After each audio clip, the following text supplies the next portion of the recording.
Want to know the real reason why you still don't love yourself? You're loving yourself conditionally. Whether you realize it or not, you're saying to yourself, if I could just fix this part of myself, then I'd feel confident and then I'd love myself. But what if I told you that self-love doesn't start with being nicer to yourself after you fixed all the yucky parts? It starts with something way more powerful, and I'm gonna show you how to dive into that today. A lot of self-love advice out there sounds a lot like this. Be kinder to yourself. Speak more positively. Take time for self-care. Which is great, but in so many ways completely misses the point. Because I can be nice to anyone and not really know them. The person bagging my groceries, a stranger on the street, just because I'm nice to them doesn't mean that I love them. So when we don't get into the nitty gritty of what's really going on and we just start being nice to ourselves, it often ends up feeling more like a performance of love and not the actual feeling. Real love is something way deeper. It's about really, truly knowing yourself, not fixing or judging, and not earning approval only after you fixed everything. Let's talk about the trap that I see so many people fall into when they start their healing journey. And can I tell you, as a side note, this was me for the past 20-something odd years. We often think, I just have to work on my anxiety. I'm such an overthinker. If I could just stop overthinking. I'm such a procrastinator. No, you don't understand. I really need to work on it. And we think if we could work on these things, then we'd be calm or positive or in the moment. And by having that attitude, what we're unconsciously telling ourselves is only then will I be enough, will I be lovable. Tell me in the comments below if any of this sounds familiar for you. Because we're living in a world right now where it's seen as a good thing, which it can be, to work on yourself, most of the times, statements like that don't even go noticed because everyone else is thinking the same thing. And it's fine. There's nothing wrong with wanting to work on yourself. I wouldn't be here if there was.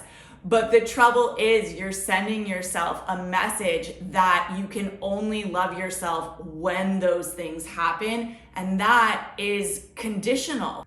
You're waiting to change before you give yourself permission to love yourself who you are right now, which is why all the bubble baths and the mantras in the world aren't working. You're not broken. You're just stuck in a system that has taught you that love has to be earned. Okay, so let's flip the script a little bit. What if self-love isn't something you achieve? What if it's something you practice by getting to know yourself? Especially the parts of you that you try to silence. This is what I call somatic self-knowing. Think about for a moment your best friend or your dog. Tell me one instance in your life that you've ever said, gosh, I really wish Spot would wag his tail more. It sounds insane, right? Because you just love the dog, quirks and all. No matter how many times he gets into the trash or jumps on a stranger after you've been repeatedly working on the down command. You love him because you know him exactly as he is. You deserve that same kind of love from you, to you.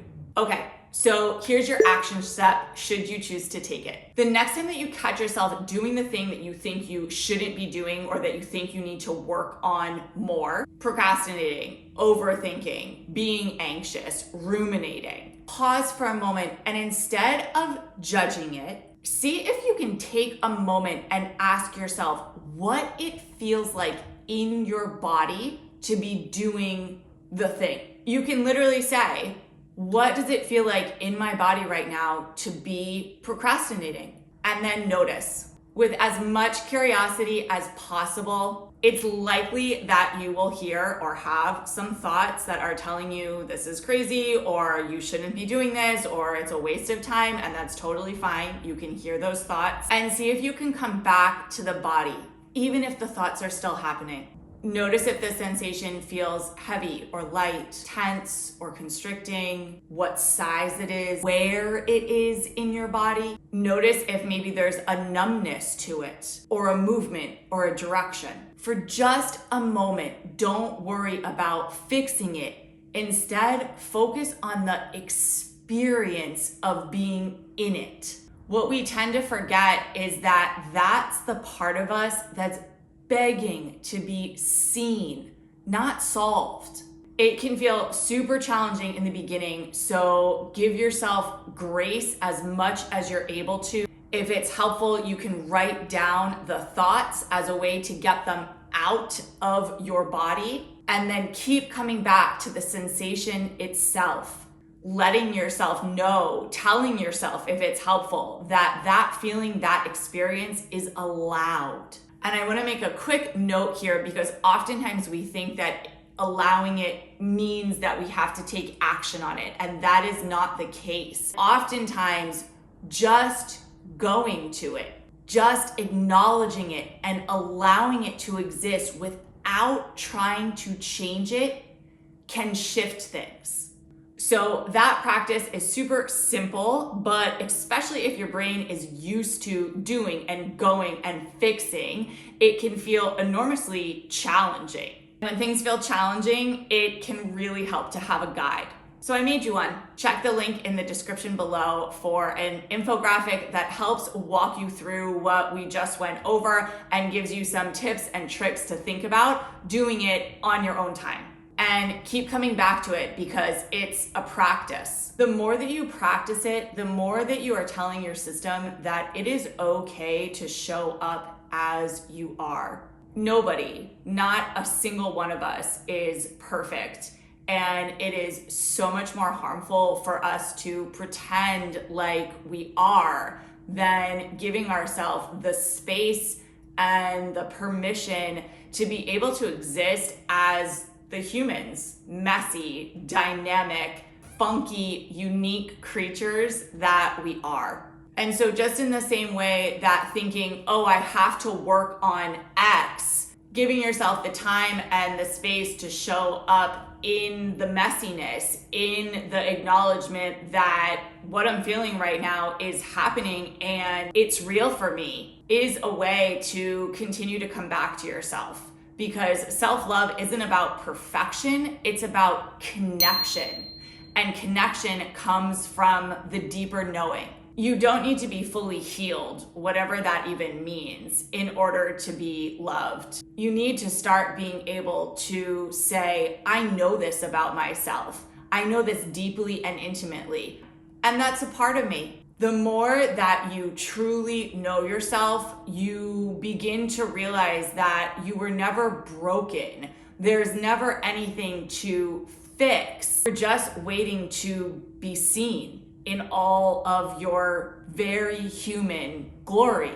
I want to make a side note on that. I understand that we live in a world where we are told that we have to do things. And sometimes when you are in a thought spiral or a thought loop, it can feel enormously challenging in feeling torn between wanting to do the thing and being held in this space. And I fully recognize that. I am in no way, shape, or form saying that the technique that I gave you today will poof, magic, solve all your problems. That's not the way that it works at all. But this skill is something that is not often talked about and needs to be included in the toolkit of all the other ways that we have and hold ourselves. If this video helped you rethink self-love even just a little bit, I'd love for you to leave a comment below and tell me how that helped. Thanks so much for watching. See you in the next video, and don't forget to speak your truth.